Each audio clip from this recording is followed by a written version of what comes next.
Bonjour à tous. Alors voici un problème tiré du manuel Transmat des éditions Nathan, cycle 4. Le niveau se situe troisième, mais à la rigueur ça pourrait être aussi en quatrième.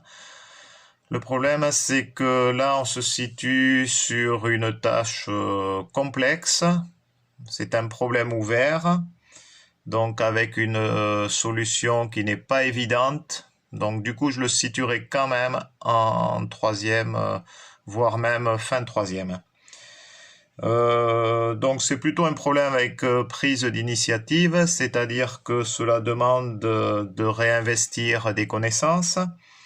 L'avantage de ce problème, comme beaucoup d'autres, c'est que il peut donner le goût de la recherche, c'est un petit peu un défi, voilà. Donc, mais ça reste quand même un problème, enfin moi je trouve assez compliqué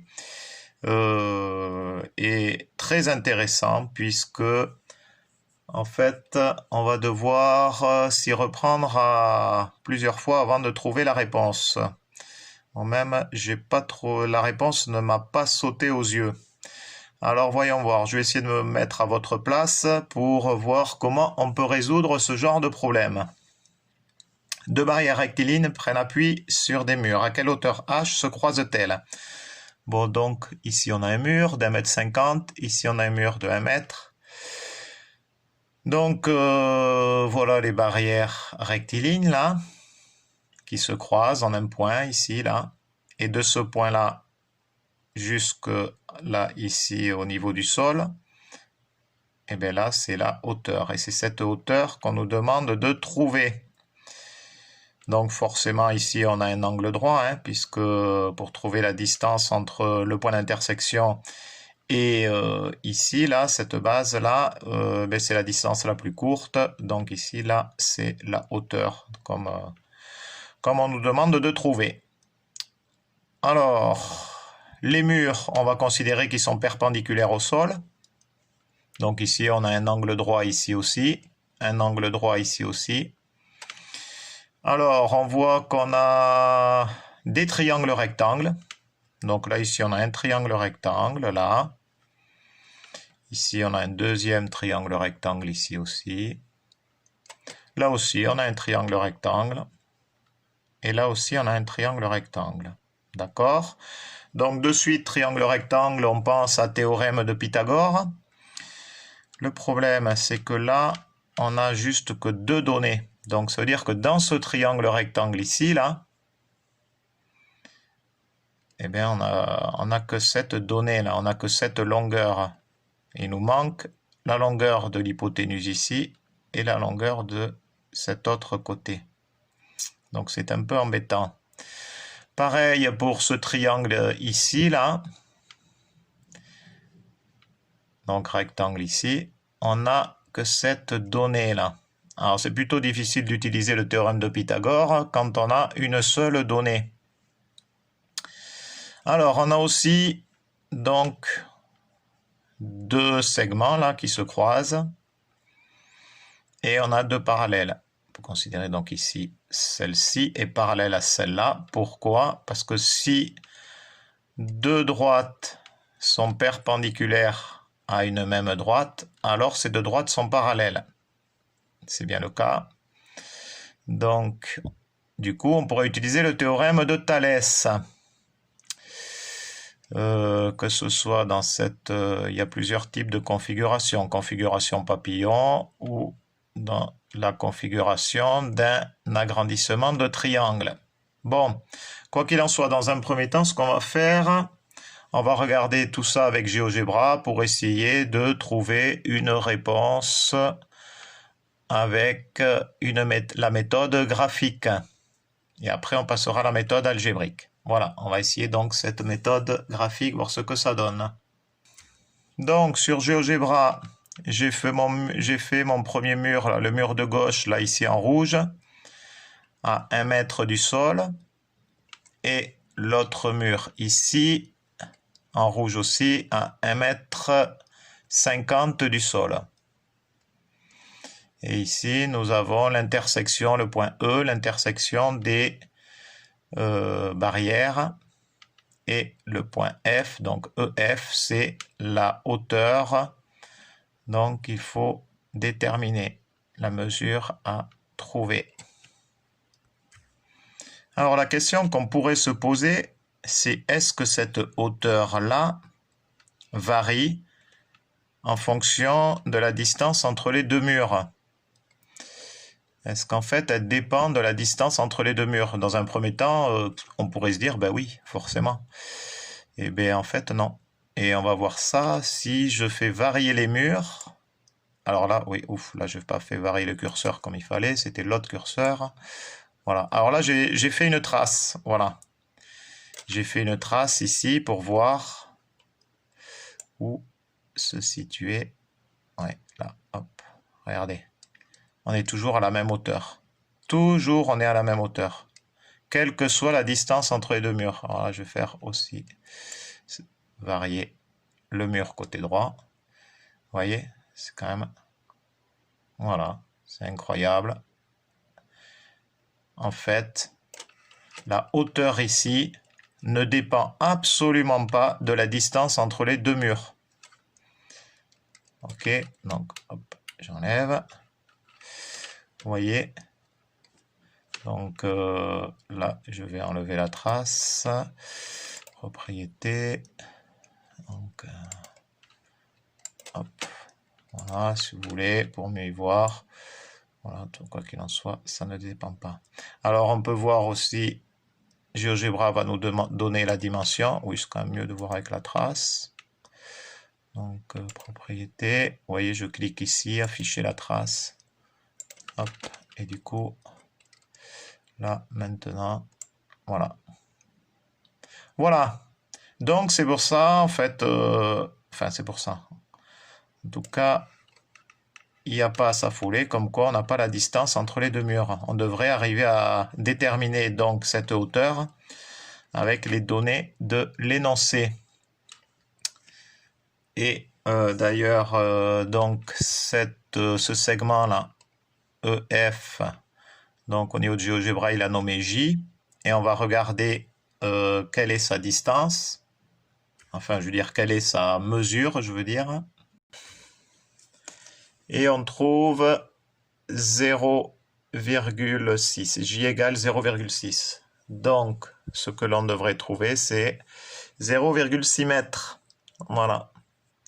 Eh bien, on va regarder si on trouve ça d'un point de vue algébrique. Donc, comment arriver à retrouver ce résultat. Bon, voilà, j'ai donc refait le schéma. Ce que je vous incite toujours à faire, à toujours se faire son petit brouillon et à noter toutes les données de l'énoncé, ce que j'ai fait ici. Et ensuite, donc j'ai nommé donc les segments.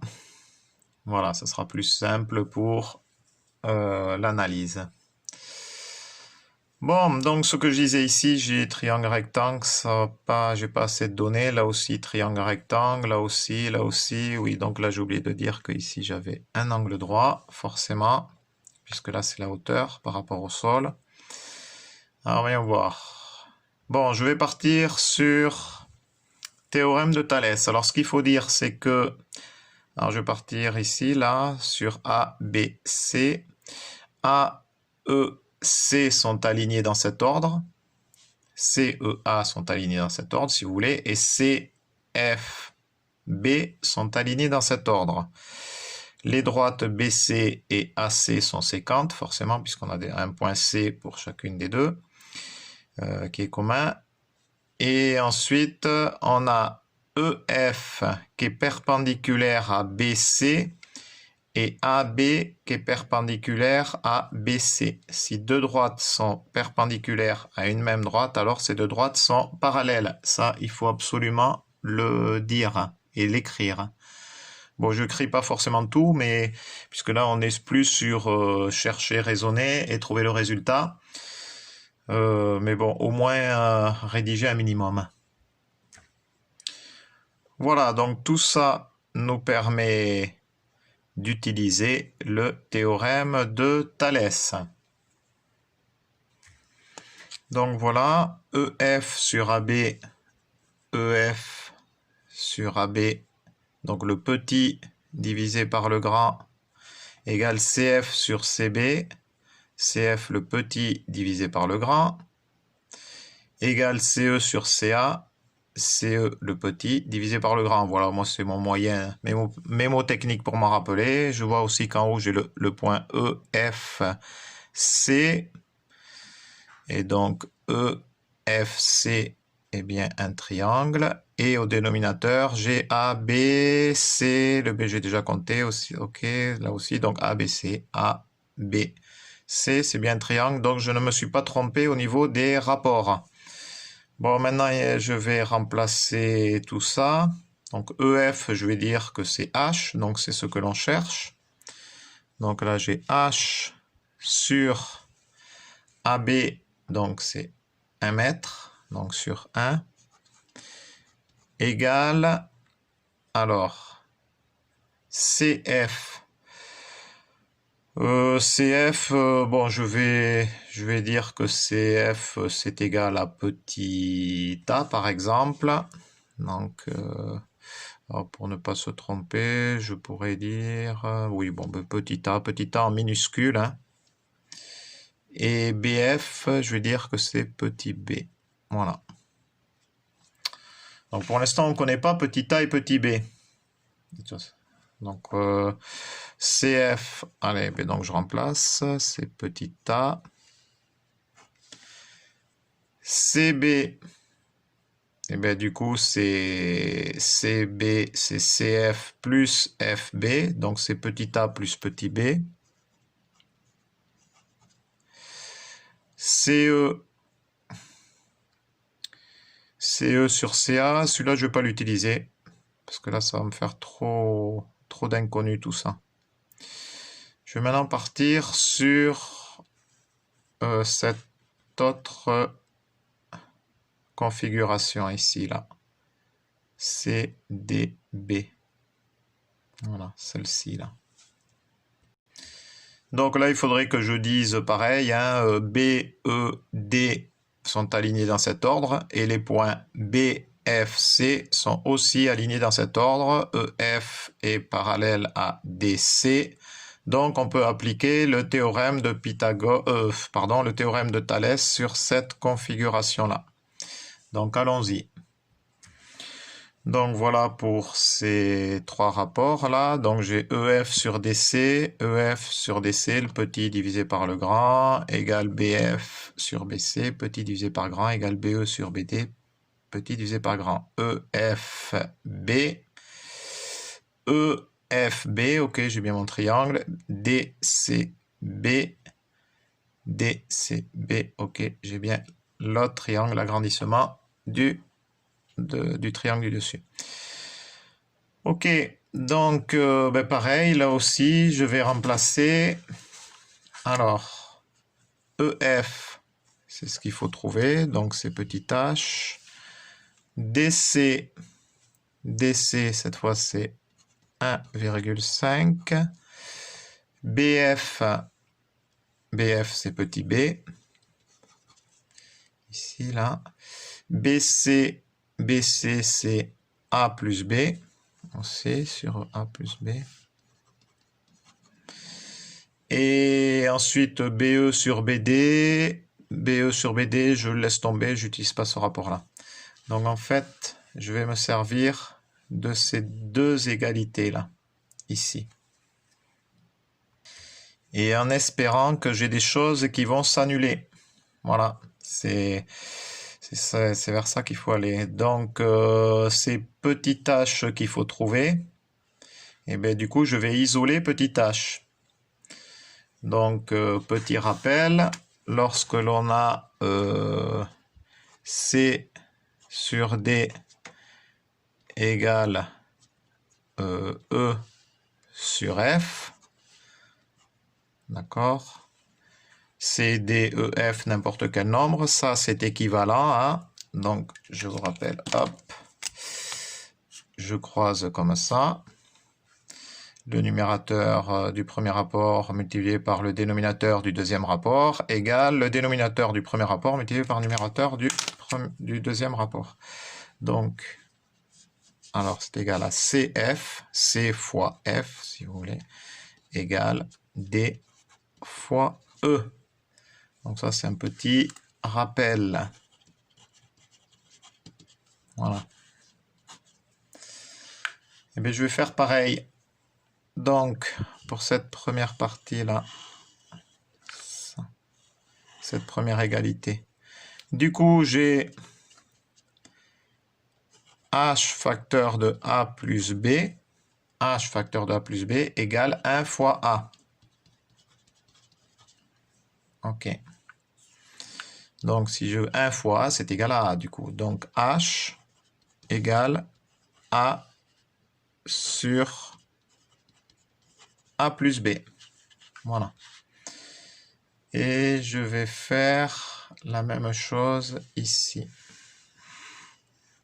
Là. Hop.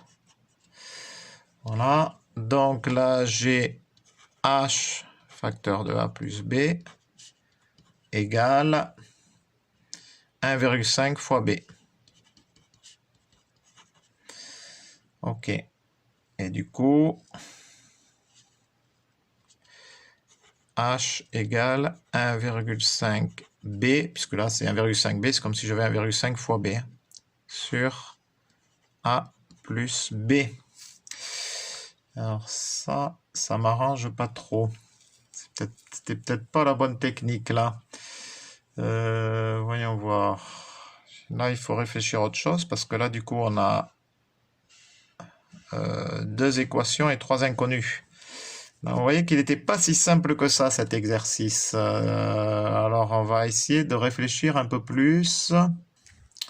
Ah, ben voilà, là, on se rend compte de quoi, là, en fait.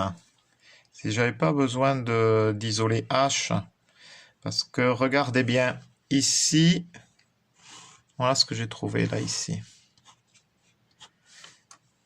H facteur de A plus B égale A, en fait. Et là, voilà ce que je trouve. H facteur de A plus B égale 1,5 B. Et qu'est-ce qu'on s'aperçoit? Que le premier membre, là, c'est le même pour les deux égalités. Du coup, si, hop, je prends, si ça, donc, c'est pas si ça c'est égal à ça. Donc, comme ça égale ça, eh bien, on a obligatoirement A qui est égal à 1,5 B. Donc, on va l'écrire. Du coup, A égale 1,5 fois B. 1,5 B. D'accord? Ça égale ça égale ça, mais comme ça, c'est la même chose. Du coup, ça égale ça. 1 fois A, c'est A. 1,5 fois B, c'est 1,5 B. Donc déjà, on a ça. On a trouvé cette égalité.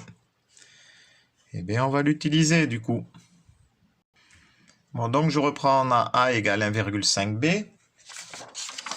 Et on va intégrer ce A dans soit là, soit là. Ok, ben par exemple, on prend celle-là. Donc, on prend celle-là. Alors, donc on remplace A par 1,5 B. Du coup, on a H facteur de 1,5 B plus B égale A. Mais A, on le remplace par 1,5, donc égale 1,5 B. Alors, donc on a H facteur de 1,5 B plus 1 B, et bien ça donne 2,5 B égale 1,5 B. Moi, ce que je veux, c'est H, donc il y a ce 2,5 B qui me gêne. Je divise le premier membre par 2,5 B, donc je divise aussi le deuxième membre par 2,5 B. Du coup, les 2,5 B vont s'annuler. Ça me donne H égale 1,5b divisé par 2,5b. Et là, oh joie, super, impeccable. Qu'est-ce qu'on s'aperçoit? On a b au numérateur, b au dénominateur. Du coup, on peut les supprimer. Il me reste, et c'est fini, 1,5 divisé par 2,5.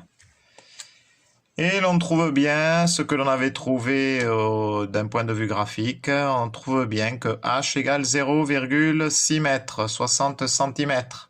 Voilà. Donc, j'avoue que c'était un problème assez compliqué. Rassurez-vous, je pense pas que vous aurez ce type de problème au brevet. C'est un problème, tâche complexe quand même, hein, problème, comme on disait, problème ouvert. Qui nécessite d'être réfléchi tous ensemble, mais problème quand même intéressant puisque ça incite à bien réfléchir et puis ma foi on peut être curieux par rapport à ce type de problème et aussi c'est le but de donner du goût à la compétence cherchée, enfin je veux dire c'est voilà. Bon, j'espère que... Oui, j'étais un peu long, c'est sûr, mais le problème était long à résoudre. Allez, bonne journée. Adi chat.